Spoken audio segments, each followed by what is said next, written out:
इस कहानी का नाम है अगर भारत इंसान होता तो कैसा होता। वाह। टाइटल काफी है, आधा लोगों का चोक करने के लिए, आधा लोगों को इंट्रीग करने के लिए।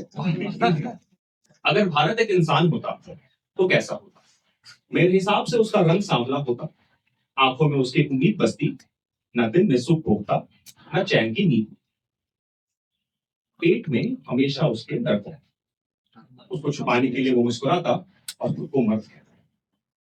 हाँ, वो पक्का कोई लड़का होता, शायद 25-26 साल का, डायबिटीज और दमा से परेशान, लेकिन उसे गुरूर रहता अपने घने बाल का। वो पक्का कोई छोटे शहर का लड़का होता, मूंछों पर रौब होती, लेकिन जेब से खड़का होता। उसके कंधों पर परिवार के भावी इतिहास का ठेकरा होता, जिसे वो पितृसत्ता के चश्मे से मुड़ मुड़ कर देख रहा होता। बन रहा है कैरेक्टर, बन रहा है, थोड़ा बहुत दिमाग में विजुअलाइज हो रहा है। करियर को लेकर वो हमेशा दुविधा से जूझता, मन को मारकर वो पिताजी की दुकान को ही पूछता, फिर पिताजी को ही कोसता और ख्याली गुलाब अपने विदेशी मित्रों को परोसता। कि भाई देख भाई, दुकान का मजा ही अलग है, खुद ही खुद का मालिक हूँ, और जो साला अपने बाप की ना सुने उनके मुंह पर ताली हूँ। क्या बात है। सात्विक परिवार से आता हूँ और धर्म का पालन तो होना ही चाहिए। तू छोड़, तू बियर निकाल, और ये क्या सूखा चिकन, साला सालन तो होना ही चाहिए। विदेशी दोस्त है भाई, तो दिखावे के लिए खर्चा करता, फिर देसी दोस्त के साथ उसी विदेशी दोस्त के ऐबों की चर्चा करता, और फिर उसे बताता कैसे दुकान में कमाई नहीं है, कैसे उसकी माशूक बेवफा है क्योंकि वो उसे देखकर शर्माई नहीं है। फिर वो उसे गाली देता और अपने बाप को जानी देता, और जब ज्यादा चढ़ जाती तो दंगे और बवाल करता, फिर कहीं ढेर होकर गिरता और सुबह खुद से सवाल करता, क्यों पी मैंने इतनी, पता नहीं किसको क्या बोला और करा, अरे साला शर्ट भी फटी लग रही है, और ये बगल में कौन लेटा है अपना। लड़खड़ाता घर पहुंचता ग्लानी का भाव होता है, एक सस्ते चश्मे से अपनी आंखों को छाव देता। घर जाते ही नहाकर पूजा पर बैठ जाता, और जब माँ पूछती कल कहाँ था, तो झूठ बोलता कि बड़े शहर सामान लेने गया था, जो एकदम बेकार जहां था। बन रहा कैरेक्टर बन रहा। फिर थोड़ी सी अपने दुकान की और बड़ाई होती, बगल देखता तो उसके पड़ोसी ने थोड़ी सी चढ़ाई होती। वो सोचता मेरा झूठ और फरेब इससे तो अच्छा ही है, बाप है नहीं, माँ हमेशा कोसती है, मानो भी बच्चा है।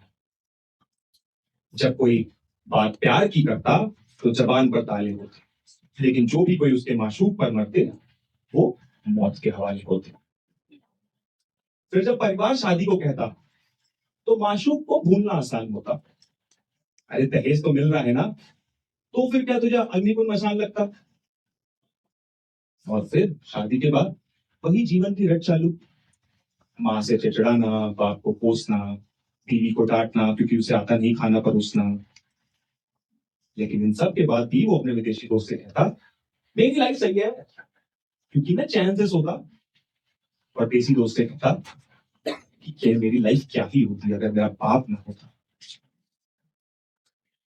अपने बच्चों को सेम ट्रॉमा पास करता, फुल स्टॉप लगा सकता था लेकिन कॉमा पास करता, और फिर अपने देसी दोस्त से अपने बच्चे की बुराई करता कि कैसे वो कच्चे में है लेकिन अभी से मुझसे लड़ाई करता, कैसे वो दुकान को डूबता हुआ धंधा कहता है, जो गंदा है उसे ऊपर गंदा कहता है।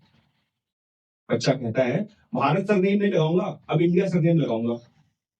अरे ऐसा करने से अपना नैतिक मूल्य थोड़ी भूल जाऊंगा, बल्कि ये तो मेरा ट्रॉमा रोकने का तरीका है। बाप और बेटे का कपड़ा एक ही है लेकिन मेरे पे काम जरीका है। थोड़ा बैक सीट लो और गाड़ी हमें चलाने दो, और अब मध्य देश जाना दिल लगाने। चलो आओ साथ बैठे, अरे कुछ सभी के हित का सोचते हैं। ये आपके बाप की गलती नहीं है, बल्कि आपको फेलियर के डर दबोचते हैं, और ये सबके साथ होता है। लेकिन इसके बारे में बात तो करो, उससे और ईर्ष्या से दबे मन से एक बार मुलाकात तो करो। खैर, कभी भारत को भी भाव का मूल्य होगा, कभी बीवी की बढ़ाई, बाप से गले लगना, माँ को सच कहना, कभी दुकान की जगह मॉल, कभी छोटे से शहर की जगह मेट्रो, तब तक हम उम्मीद पाल कर ही रखते हैं, क्योंकि ये लोकतंत्र तो है नहीं, हम कर भी कह सकते हैं। Thank you so much.